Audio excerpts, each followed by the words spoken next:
여러분들의 기도와 응원에 힘입어서 한국 방문을 잘 마치고 왔습니다.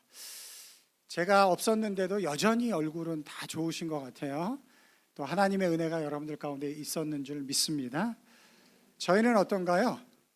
저와 저희 집사람 좋죠? 네, 한국에 갔더니 굉장히 좋은 게 있더라고요. 내가 먹고 싶은 거를 전화만 걸면 30분, 1시간 안에 그냥 바로 배달이 돼서 그냥 그 자리에서 먹을 수 있다는 것. 그래서 저희가 한국에 가서 첫째, 둘째 주에는 외식을 많이 했습니다. 저희 집사람이 몸이 안 좋으니까 뭐 음식을 하기도 어렵고 그냥 전화만 하면 딱 오니까 또 음식값도 되게 싸더라고요. 그래서 그냥 전화만 하면 외식을 하면서 굉장히 맛있게 잘 먹었어요. 그 덕분입니다. 이렇게 여러분들도 외식을 잘한 것 같아요. 외식 잘하셨죠? 다른 교회에서 오신 목사님들이 귀한 말씀을 잘 이렇게 차리셔서 여러분들 가운데 외식을 잘 할 수 있도록, 또 우리 윤 목사님께서 잘 듣지 못했던 말씀으로 이렇게 외식을 잘 했던 것 같아요. 그런데 그 외식도 한 2주 정도 지나고 나니까 약간 좀 질리기 시작을 하더라고요. 그러면서 집밥이 생각이 나더라고요.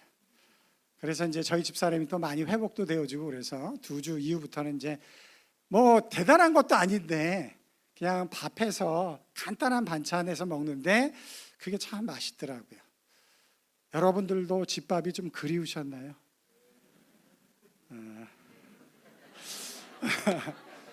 이 웃음은 뭔가요? 아직 외식이 좀 부족한가요? 뭐 괜찮습니다. 그러면 또 시켜도 돼요. 더 제가 있지만. 그러나 외식은 한계가 있더라고요. 아무리 맛있고 자극적이어도 집밥이 그리워지기 시작을 합니다. 이제 어떻게 보면 뭐 대단하지 않은 밥일 수 있지만 그 집밥을 에베소서의 말씀을 통해서 제가 여러분들과 함께 나누려고 합니다. 그것이 뭐 대단히 자극적이지 않고 내가 평상시에 먹던 것 대단히 다르지 않을 수 있어도, 그러나 그 밥이 우리의 생명을 연장시키고 있다는 것 잘 기억하셔서 제가 만든 뭐 대단하지 않다 할지라도 그 밥을 잘 먹고 가시는 여러분들이 되시기 바랍니다. 제가 한국을 방문하고 몇 개 하이라이트만 잠깐 소개하고 이제 말씀을 좀 나누도록 할게요. 가장 큰 하이라이트는 한국을 출발하기 전에 저희 집사람 목 디스크가 발병했다라는 거예요. 사실은 저희 집사람과 저가 같이 가는 게 한 거의 8년 만이거든요. 개인적으로는 뭐 따로 이렇게 간 적은 있지만 같이 가는 건 8년 만이었는데, 그래서 저희들이 계획을 많이 세웠어요. 한국에 가서 이번에 이렇게 뭐 전통시장에 가서 뭐 맛있는 것도 먹자, 뭐 이런 계획을 다 세웠는데 그 계획이 다 수포로 돌아가고 계획이 완전히 변경되어져서 이제 가자마자 병원에 다니기 시작을 했습니다. 그런데 이렇게 돌이켜보고 나니까 우리가 계획했던 것들은 다 흐트러져 버렸지만 그 안에 하나님의 섭리와 계획이 있다라는 것을 이제 뒤돌아보면 알게 되어질 수가 있어요. 사실 여전히 제 마음은 그렇게 기쁘지는 않아요. 한국에서 하고 싶었던 것들을 다 하지 못하고 왔기 때문에 좀 마음에 아쉬움은 있는데, 그러함에도 불구하고 그 고백은 아니할 수가 없어요. 우리의 생각은 이랬는데 하나님의 계획과 섭리는 이랬다라는 것들을 고백하지 않을 수가 없었어요. 저희 집사람의 목 디스크가 딱 생기고 한국에 가자마자 바로 정확하게 진단을 받고 치료를 할 수가 있게 되어졌어요. 뉴질랜드에서 뭐라 그랬냐면 근육에 문제가 생겼으니까 진통제만 잔뜩 줬거든요. 엑스레이도 찍어보고 다 했는데 아무런 이상 없다, 그냥 잘 근육을 풀면 된다 그랬거든요. 뉴질랜드에 있었으면 아마 계속 그타령하면서 진통제만 먹고 있었을 텐데 한국에 도착하자마자 정확히 딱 찍고 정확히 어떤 문제인지 판명을 받고 치료를 받게 되어져서 그게 하나님의 은혜고 섭리였구나, 이제 그런 생각을 하게 되어졌습니다. 여러분, 우리는 신앙생활 할 때 이렇게 생각하기가 쉬워요. 내가 계획한 일들이 잘 되고 내가 원하는 것들이 잘 진행되어질 때 그때 하나님이 나와 함께 하시고 하나님이 나를 도우신다, 이렇게 생각할 때가 많습니다. 그러나 하나님의 역사는 또 그렇지 않을 때도 많아요. 우리의 생각을 뛰어넘어서 사실 우리에게 진짜 지금 필요한 것이 무엇인지를 아시는 하나님께서 때로는 그것이 고난이 된다 할지라도 하나님의 뜻을 이루기 위해서, 우리의 선함을 이루기 위해서 하나님께서 때로는 우리의 계획을 틀을 때가 있다라는 거예요. 그것을 보고 그것을 인정하고 그 믿음 안에 우리의 인생을 온전히 주님 앞에 맡기는 것, 그게 믿음인 거죠. 그게 신앙인 거죠, 사실. 제가 이야기한 것처럼 아쉬움은 있어요. 왜 하나님이 그렇게 하셨을까? 우리 계획한 거 너무 많은데. 그러나 하나님은 그것보다 더 필요한 걸 아시니까 우리에게는 어려움이 되고 고난이 됐지만, 그러나 하나님의 선하심을 따라서 그렇게 인도하여 주신 줄 저는 믿습니다. 그게 이번 한국 방문의 하이라이트가 아닐까 그렇게 생각이 들어요. 또 다른 하이라이트가 하나 있는데, 그것은 뉴질랜드로 오기 전에 그 전주에 참석했었던 그 세미나입니다. 우리들 교회에서 진행했었던 목욕탕 목회 큐티 세미나.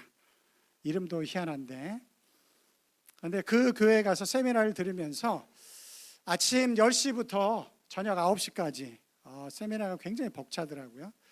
그런데 저희 집사람과 제가 참 많이 울었습니다.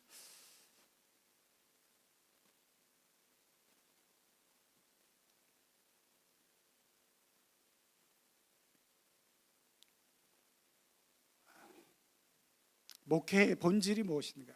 거기서 하는 어떤 프로그램이 아니고, 그냥 큐티 어떤 프로그램이 아니고, 그 목사님의 그 말씀을 들으면서 목회의 본질이 뭔가,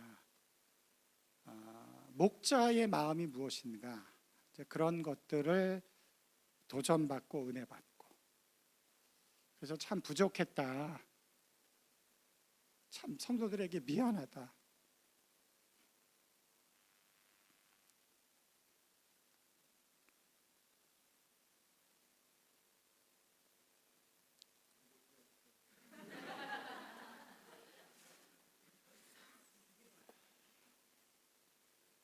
저희 집사람도 저도 그래서 참 많이 울으면서 많은 얘기가 있었지만, 저희에게는 사실은 그 목회의 본질과 목자의 마음, 거기에 대해서 굉장히 많은 것들을 도전받고 은혜받는 그런 시간이 되어졌습니다.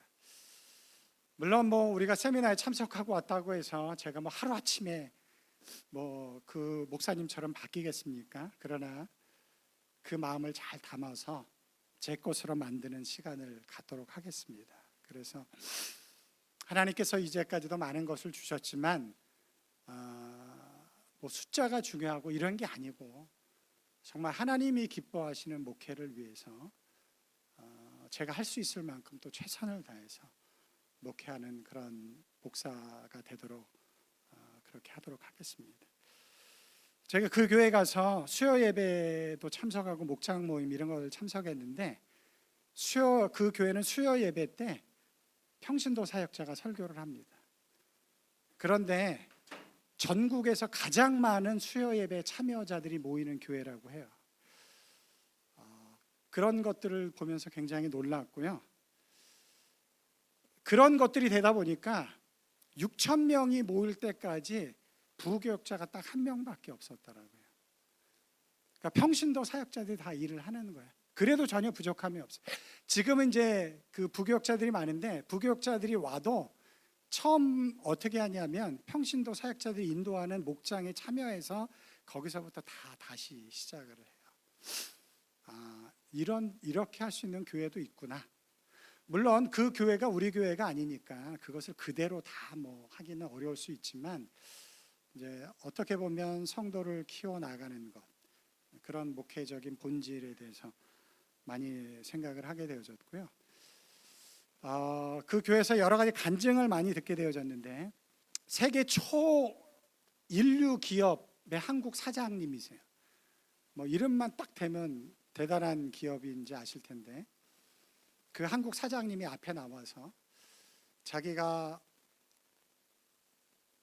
얼마나 잘못된 인생을 살았는지, 얼마나 바람을 많이 피우고 이런 것들을 다 고백을 해요, 성도들 앞에서. 여러분, 세계 초인류 기업의 한국 사장이면 대단하잖아요. 그리고 헌법재판소 재판관이었던 분이 앞에 나와서 그런 이야기를 하세요. 그런 이야기를 할 수 있다라는 것은 복음 안에서 그게 회복이 됐기 때문에 그래요. 그걸 고백을 해요. 시험이 들 법한 이야기들을 합니다. 그런데 놀라운 것은 그 이야기를 듣고 아무에게도 이야기하지 못하던 자기의 고민을 그 교회에서 이제 이야기하기 시작을 하는 거예요. 그러면서 그들의 삶 가운데 치료와 회복의 역사들이 일어나는 거예요. 그래서 그런 것들을 보면서 우리가 방법론적으로 그것을 쫓아가지는 않을 수 있겠지만 목회의 본질이 무엇인가, 이제 그런 것들을 좀 배울 수 있는 시간이 되었다라는 생각이 듭니다. 제가 잘 소화를 해서 당장 하는 게 아니고 제가 그걸 잘 소화를 해서 우리 교회의 사정에 맞게 더 성장할 수 있는 길로 나아갈 수 있는 그런 시간이 되었으면 좋겠습니다. 그래서 여러분들이 지난 6주 동안 저를 못 봤지만 더 큰 열매를 맺을 수 있어요. 아셨죠?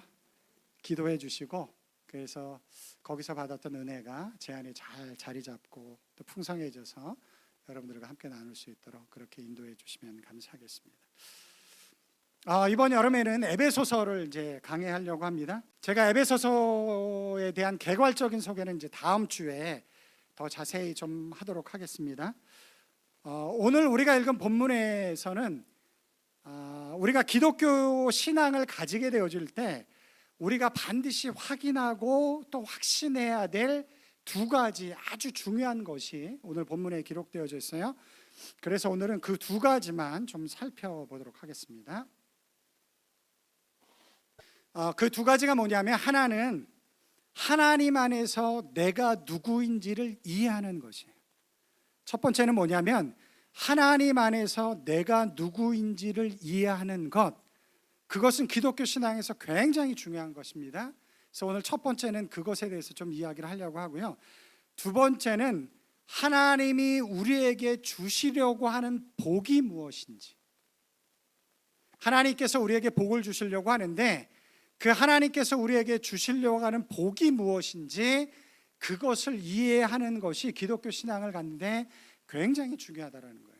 오늘 본문에서 이 두 가지를 보지만 에베소서 전체는 이 두 가지가 어떤 것인지를 사실은 설명해 주는 책이에요. 전체가 다. 그러나 오늘 말씀을 통해서 그 두 가지가 무엇인지를 우리가 정확히 확인하고 이제 에베소서의 말씀을 통해서 그것이 우리들 가운데 풍성하게 확인되어지고 또 열매 맺는 그런 시간이 되었으면 좋겠습니다.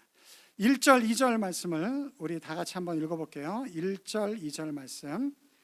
하나님의 뜻으로 말미암아 그리스도 예수의 사도된 바울은 에베소에 있는 성도들과 그리스도 예수 안에 있는 신실한 자들에게 편지하노니, 하나님 우리 아버지와 주 예수 그리스도로부터 은혜와 평강이 너희에게 있을지어다. 아멘. 여러분, 이 구절을 통해서 우리가 알 수 있는 것이 하나 있어요. 무엇을 알 수 있나요? 이 에베소서가 편지라는 것을 알 수 있어요. 읽었는데도 잘 몰라요. 우리는 성경을 그렇게 읽을 때가 참 많습니다. 생각을 하면서 주의 깊게 읽어야 돼요. 성경을 항상. 사도 바울이 에베소에 있는 신실한 성도들에게 편지를 쓴 편지다라고 그렇게 이야기를 하고 있어요. 그런데 여기서 우리가 관심을 가져야 될 것이 있는데 그것은 무엇이냐면 사도 바울이 자기 자신을 어떻게 이해하고 있는가, 자기 자신을 어떻게 소개하고 있는가, 그것이 대단히 중요하다는 것이에요. 바울은 자기 자신을 이렇게 소개하고 있어요. 1절 처음에 보면 하나님의 뜻으로 말미암아 그리스도 예수의 사도된 바울은 자기 자신을 하나님의 뜻으로 말미암아 그리스도 예수의 사도된 사람이다, 그렇게 자기 자신을 소개하고 있어요. 사도라는 것이죠. 사도는 뭐냐면 보냄을 받은 자라는 뜻을 가지고 있어요. 보냄을 받은 자. 그러니까 내가 하고 싶은 대로 어디를 가는 게 아니고 누군가에 의해서 어떤 목적을 가지고 보냄을 받은 자이다라는 거예요. 나는 보냄을 받은 자이다. 사도 바울이 그렇게 이야기를 하고 있어요. 그런데 그러면 누가 보내고 무엇을 목적으로 보냈는가를 알아야 되겠죠. 그럼 사도 바울을 누가 보냈을까요? 하나님이 보내셨죠. 그걸 어떻게 할 수 있어요? 1절에 기록되어져 있잖아요. 하나님의 뜻으로 말미암아 하나님의 뜻 가운데 사도가 되어졌다라는 거예요. 보냄을 받았다라는 거예요. 그러면 무엇을 목적으로 보내셨나요? 예수 그리스도를 위해서. 예수 그리스도를 위해서. 하나님의 뜻으로 말미암아 그리스도 예수의 사도된 바울은, 그래서 내가 사도가 됐다라는 거예요. 하나님이 나를 보내시고, 보내신 목적이 뭐냐면 예수 그리스도를 위해서 너에게 주어진 사명을 감당해라. 그래서 내가 사도가 되어졌다라고 사도 바울이 그렇게 이야기를 하고 있습니다. 여러분, 어떤 사람이 자기 자신을 소개할 때 주로 어떤 표현을 담아서 자기 자신을 소개하나요? 대부분의 사람의 경우에는 자기가 생각하는 가장 소중한 가치를 담아서, 자기가 생각하기에 가장 소중하다, 야, 이걸 담아서 나를 소개하면 내가 좀 괜찮은 사람이 되겠지 라고 생각하는 것을 담아서 자기 자신을 소개하려고 합니다. 여러분들 안 그러세요? 안 그런 것처럼 다 앉아 계시는데 저도 그래요. 저도 저 한국 가면 저 목사입니다 이렇게 얘기하기보다 저 뉴질랜드에서 왔습니다 이렇게 얘기를 해요. 그러면 사람들이 그냥 평범하게 이야기하다가 뉴질랜드에서 오셨어요? 막 이렇게 얘기를 하시더라고요. 너무 좋은 데 사신다 막 이렇게 얘기를 하시거든요. 그러니까 나를 이렇게 드러내고 싶은 그런 것을 담아서 소개하려고 하는 것, 나에게 소중한 가치가 되는 것, 그것을 담아서 소개하려고 해요. 사도 바울도 사실은 소중하게 담아서 이야기할 수 있는 게 너무 많은 사람이에요. 이 시대로 이야기하면 그는 서울대학교를 나온 사람이고 미국 시민권자를 가진 사람이고 정말 그 시대에 율법을 지키는 것이 가장 중요한 그 시대에 최고로 율법을 열심히 지켰던 사람이었어요. 그렇다고 한다면 야, 나 가말리알 문화에서 공부한 사람이야 이렇게 이야기할 수 있음에도 불구하고 사도 바울은 거기에 가치를 두지 않았어요. 그래서 빌립보서 3장에 보면 뭐라고 이야기를 하죠? 내가 이 모든 것을 다 뭐라고요? 배설물로 여겼다.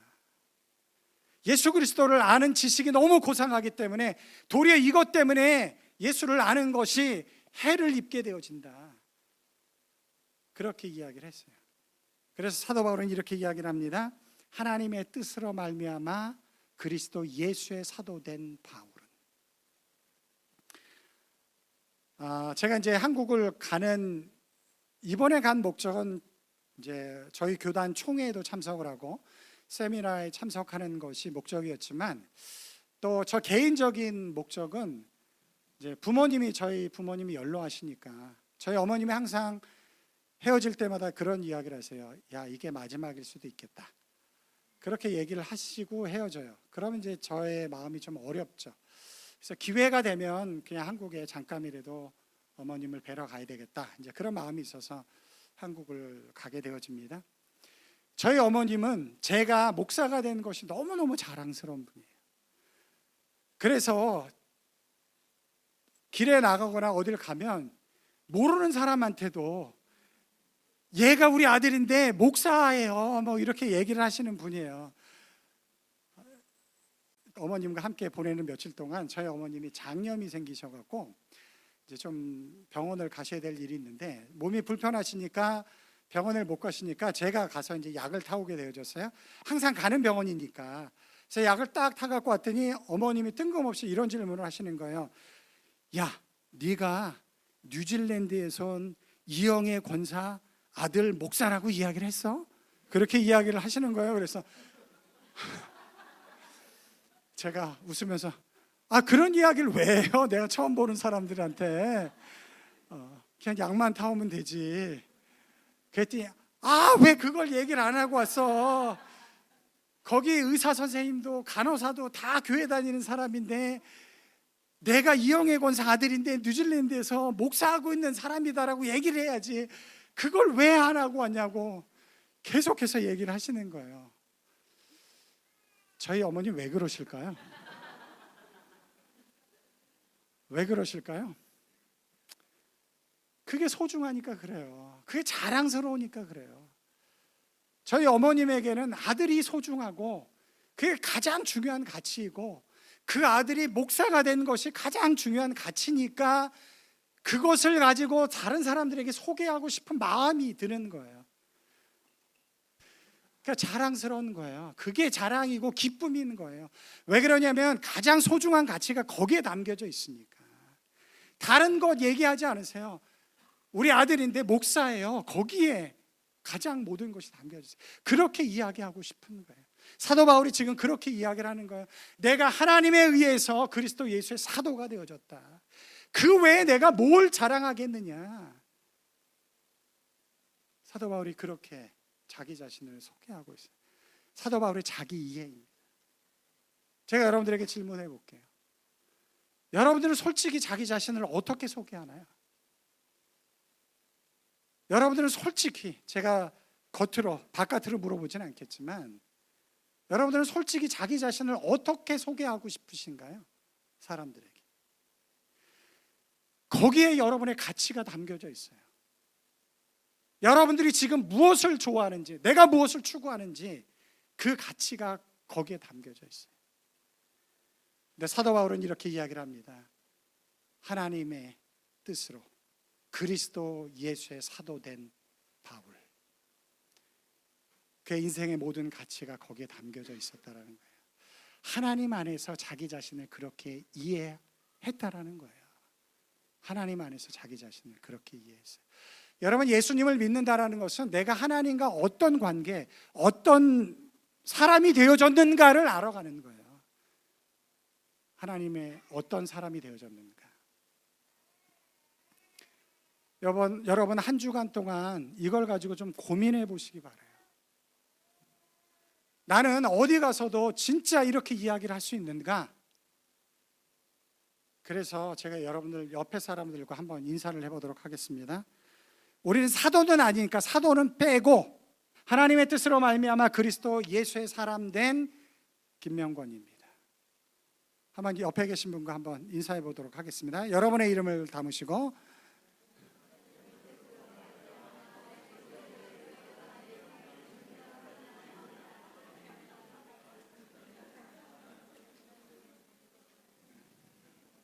이제 어디 가시든지 자신 있게 이렇게 고백하시는 여러분들 되시기 바랍니다. 아셨죠? 몇 분밖에 안 하시는데 그렇게 고백하셔야 돼요. 저도 사실은 말씀을 준비하면서 부끄러웠고 도전이 됐어요. 아셨죠? 하나님의 뜻으로 말미암아 그리스도 예수의 사람 된 김명권입니다. 이것이 여러분의 가장 소중한 가치가 되어지길 주님의 이름으로 축원합니다. 왜 그것이 가장 소중한 가치인지 에베소서를 통해서 이제 배우게 되어질 거예요. 첫 번째, 예수님 안에서, 하나님 안에서 내가 누구인지를 이해하는 것이 중요한 이유는 뭐냐면, 하나님께서 우리에게 주시려고 하는 복이 있는데 그 복을 내가 하나님 안에서 어떤 사람인지를 알 때만이 그 복을 온전히 누릴 수 있기 때문에 그래요. 여러분, 하나님 안에서 복 받기 원하시죠? 여러분, 창세기 1장 28절에 보면 하나님이 남자와 여자를 창조하시고 그들에게 복을 주사. 하나님이 인간을 창조한 이유는 뭐냐면 복 주시기 위해서 창조하셨어요. 믿으시나요? 하나님이 여러분들에게 복 주기를 원하세요. 그런데 그 복이 세상 기준에 맞춰진 복만 추구하니까 기복주의 신앙이라고 하죠. 그래서 자꾸 복에 대해서 거부감을 갖게 되어졌지만, 사실 하나님이 우리에게 복 주기를 원하시는 건 사실이에요. 그래서 인간을 창조하시고 복을 제일 먼저 주셨단 말이에요. 하나님이 여러분을 복 주기를 원하십니다. 그런데 문제는 뭐냐면 하나님이 주시고자 하는 복이 무엇인지를 모른다라는 거예요. 하나님이 주시고자 하는 복을 찾지 않고 다른 복을 찾기 때문에 문제가 있는 거예요. 그래서 그걸 기복주의 신앙이라고 하는 거예요. 그러다 보니까 복을 구하는 건 다 잘못돼서 다 밀어버렸어요. 하나님은 복을 주길 원하시는데, 하나님이 주시고자 하는 복이 무엇인가, 그것을 에베소서를 통해서 아셔야 돼요. 여러분들이 3절 말씀 우리 다 같이 한번 읽어보겠습니다. 시작.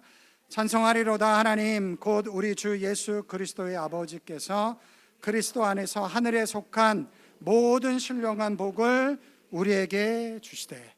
나왔잖아요. 하늘에 속한 모든 신령한 복을 우리에게 주신다. 믿으시나요? 믿으세요. 좀 믿으십시오. 저도 더 크게 믿어보겠습니다. 믿으십시오. 말씀이 이야기하고 있잖아요. 하늘에 속한 모든 신령한 복을 우리에게 주신다라고 말씀하고 있잖아요. 그런 말씀을 좀 붙잡고 살아보세요. 제가 갔었던 우리들 교회에 제가 어떤 간증을 들었냐면 초등학교 예배 때 그 사역자가 빌립보서를 설교를 하면서, 빌립보서는 사도 바울이 감옥에서 쓴 거잖아요. 여러분들 가운데 감옥에 갇혀서 복음을 위해서 살 사람이 있습니까? 이렇게 설교를 하는데 한 명이 저요! 이렇게 손을 들더래요. 아무도 손을 안 드는데. 그래서 너무 신기해서, 사실 신기하잖아요. 초등학생이 그렇게 대답하는 게. 그래서 나오라고 했대요. 그래서 왜 그러냐? 그랬더니 물어봤더니 저 감옥에 갇혀서 평안함 가운데 큐티 하나님의 말씀을 보았으면 좋겠어요. 그렇게 이야기를 하더래요. 그래서 좀 이상하다. 그래서 물어봤대요. 아버지가 교회 가는 것 때문에 그렇게 핍박을 한대요. 아버지가 이렇게 건강하신 분이 아니에요. 그러다 보니까 교회 가지 말라고 때리기도 하고, 성경 본다고 때리고, 큐티, 그 교회는 큐티를 강조하니까 맨날 말씀을 보잖아요. 그 말씀 보는 걸 그러는 거예요. 그러니까 그 아이가 뭐라고 했냐면, 나 감옥에 갇혀도 좋으니까 말씀이라도 편히 볼 수 있는 사도 바울과 같은 사람이 됐으면 좋겠다. 그 이야기를 들으면서 말씀이 이렇게도 역사를 하는구나. 그런 도전이 우리들 가운데 좀 있었으면 좋겠어요. 지금 말씀이 이야기하잖아요. 하늘의 모든 신령한 복을 우리에게 주신다. 그런데 하늘의 모든 신령한 복하니까 그게 무엇인지 좀 막연하죠? 그 막연한지를 알고 사도 바울이 바로 그 다음에 4절 5절에 그것이 무엇인지를 설명해 주고 있어요. 우리 다 같이 한번 읽어보겠습니다. 시작. 곧 창세전에 그리스도 안에서 우리를 택하사 우리로 사랑 안에서 그 앞에 거룩하고 흠이 없게 하시려고 그 기쁘신 뜻대로 우리를 예정하사 예수 그리스도 말미암아 자기의 아들들이 되게 하셨으니. 뭐 복잡하지만 간단하게 이야기하면 이거예요. 하나님이 창세 전부터, 세상이 만들어지기 전부터 여러분들을 택하셨다. 그리고 예정하셔서 하나님의 아들이 되게 하셨다. 이러면 아멘이 다 나와야 되는데. 다시 한번 할게요. 하나님께서 창세 전부터 여러분을 택하시고 예정하사 하나님의 아들들이 되게 하셨다. 아들들이 되게 하셨어요. 딸이라고 안 해서 대답을 못 하셨나? 하나님이 딸들이 되게 하셨습니다. 근데 우리는 거기에 큰 감동이 없을 때가 많아요. 여러분, 창세전부터 택하시고 예정하사 하나님의 아들이 되게 하셨다라고 이야기를 한다면 세상의 역사가 시작되어질 때부터 하나님은 우리의 삶을 통한 계획을 가지고 있다라는 거예요. 믿으시나요? 그게 성경의 말씀이에요. 성경의 말씀. 거짓이 아니라면, 그게 하나님의 말씀이라면 그게 사실이잖아요. 그러면 하나님이 지금 우리의 삶 가운데 간섭하시고 역사하시고 이끌고 있다라는 것은 왜 못 믿으시나요? 창세 전부터 우리를 택하고 예정하사 하나님의 아들이 되게 하셨다라고 하는데, 그렇다고 한다면 여전히 하나님께서 우리의 삶을 이끌고 인도하고 붙잡고 간다라는 사실은 왜 모르시나요? 아들이 되게 하셨어요. 근데 그 아들이 된 것에 대한 감격이 우리들 가운데 참 없을 때가 많은데, 제가 어떻게 설명하면 좋을까 하다가 저희 아들이 저희가 도착하는 날 웰링턴에서 일이 있어서 저희 집에 같이 도착을 했어요. 그런데 저희 아들이 저희 집에 도착하자마자 자기 짐을 마치 자기 집인 것처럼 집 안에다 막 들여놓는 거예요. 그 집 누구 집이에요? 내 집, 우리 집이에요. 저랑 우리 집사람 집이에요. 사실 그렇잖아요. 그 아이의 집이라기보다는 우리 집이잖아요. 그런데 딱 우리 집에 오자마자 얘기도 안 했는데 짐을 막 집안에다 들여놓는 거예요. 그리고 소파에 벌렁 들어놓더니 TV를 켜면서 이렇게 보기 시작을 하는 거예요. 얘기도 안 하고. 그리고 한참 보다가 갑자기 일어나서 냉장고에 문을 싹 열든지 맛있는 걸 막 끓여서 먹기 시작하는 거예요. 허락도 없이. 그리고 잠을 자야 되니까 자기가 원하는 데 가서 잠을 자고 막 이렇게 하는 거예요. 자기 마음대로. 자기 집도 아닌데. 그런데 놀라운 건 뭐냐면 그렇게 하고 있는 저희 아들이 하나도 밉지 않다라는 거예요. 그렇게 하고 있는 아들이 하나도 밉지 않아요. 여러분, 따지고 보면 그 집은 제 집이거든요. 그런데 아들이라는 명목으로 마치 자기 집처럼 딱 들어와서 마치 모든 것이 자기 것인 양 다 누리고 있어요. 다 누리고. 그런데 그것이 하나도 밉지가 않았어요. 하나도 밉지가 않아서 갈 때는 한국에서 환전하지 못하고 온 돈까지 준식이가 일본을 갈 일이 생겼는데, 야, 일본 가는 길에 한국이나 좀 며칠 갔다 와라. 그래서 한국을 가게 됐어요. 그러니까 환전해서 바꿔오지 않은 돈까지 주면서까지, 그것이 하나도 밉지 않은. 여러분, 왜 그런 일이 벌어지나요? 왜?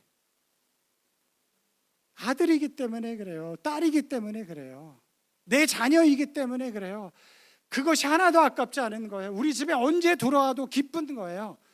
그리고 허락받지 않았지만 아버지가 소유하고 있는 것, 물론 이제 질서는 있고 이래야 되지만 아버지가 소유하고 있는 것을 그가 사용하는 것, 누리는 거에 대해서 마음이 아프거나 힘들거나 어렵지 않고 도리어 기쁘다라는 거예요. 그게 아버지와 아들이 되어지는 거예요. 아버지와 아들. 하나님이 우리 아버지가 되어지셔서 우리가 그분의 자녀가 되어져서 그런 은혜와 축복을 누리면서 살아갈 수 있다라는 거예요. 그 은혜가 우리들 가운데 주어졌다라는 거예요. 그런데 그 은혜가 얼마나 풍성한지 우리가 잘 몰라요. 그래서 제가 에베소서를 통해서 그 은혜가 얼마나 풍성한지 여러분들과 함께 나누려고 합니다. 기대가 되시죠? 하늘의 풍성한 신령한 복을 확인하고 체험하고 경험하고 누리는 여러분들 되시기 바랍니다. 이동원 목사님이 미국에서 목회하실 때 한국에 그 버려진 아이들을 입양해서 키우는 가족들이 있어서 그분들을 초청해서 이제 함께 이렇게 좀 감사를 표현하는 그런 자리가 있었다라고 합니다. 그런데 그분들 중에서 미국에서 목회하는 목사님이 계셨는데, 미국 목사님이 계셨는데 자기 자녀가 3명임에도 불구하고 한국에서 3명의 자녀를 또 입양을 한 거예요. 더 놀라운 것은 그 3명의 자녀 중에 2명이 정상적인 아이가 아닌 장애가 있는 아이들을 입양을 했어요. 여러분들 쉽지 않잖아요. 남의 자녀를 입양하는 것도 쉽지 않은데 그 중에 2명이 정상아가 아닌 아이들 입양해서 키운다라는 것이 어디 쉽겠습니까? 그런데 이제 그렇게 입양을 하셨어요. 그래서 이 이동호 목사님이 너무 참 귀하고 감사해서 이렇게 좀 조심스럽게 여쭤봤다라고 해요. 어떻게 그 장애가 있는 아이들까지 2명을 입양하셨습니까? 라고 그렇게 물었더니 그 목사님께서 이렇게 대답을 하셨다고 합니다. 하늘에 계신 아버지 하나님께서 당신과 내가 죄인인 줄을 알면서도, 정상이 아닌 줄을 알면서도 우리를 그의 자녀로 입양한 것이 아닙니까? 하나님께서 당신과 내가 죄인인 줄을 알면서도, 정상이 아닌 줄을 알면서도 그의 자녀로 입양한 것이 아닙니까? 그러면서 이렇게 이야기를 하셨다고 해요. 자신과 아내의 헌신은 하나님이 이미 주신 은혜, 이미 주신 은혜에 지극히 작은 보답을 하는 것입니다. 이걸 해서 하나님의 은혜를 받겠다라는 게 아니고 이미 하나님께서 주신 은혜가 너무 크니까 거기에 작은 보답으로 이 일을 한다. 여러분, 이분 하늘의 신령한 복을 알고 계신 분인가요? 그렇죠. 하늘의 신령한 복을 알고 계신 분이에요. 누리고 계신 분입니다. 이 설명할 수 없는 놀라운 은혜와 믿음의 풍성함. 제가 써놓고도 감동이 되더라고요. 이 표현이. 이 설명할 수 없는 놀라운 은혜와 믿음의 풍성함. 어떻게 이걸 설명할 수 있겠어요? 그 목사님 부부가 자녀 키우기도 어려운데 장애를 가진 아이들까지 입양해서 키우면서도 여전히 하나님의 은혜가 너무 큽니다. 그래서 그것에 작은 것에 보답합니다 라고 이야기할 수 있는 이 설명할 수 없는 놀라운 은혜와 믿음의 풍성함, 이게 바로 하늘의 신령한 복을 누리는 자들만이 경험할 수 있는 거예요. 그것이 에베소서에 담겨져 있습니다. 그래서 에베소서 말씀을 통해서 그 하늘의 풍성한 신령한 은혜를 함께 누리는 여러분들이 되시길 주님의 이름으로 축원합니다. 그래서 세상과 나는 간 곳 없지만 오직 주 예수만으로도 기쁘고 감사하고 감격스러운 삶이 펼쳐지길 주님의 이름으로 축원합니다.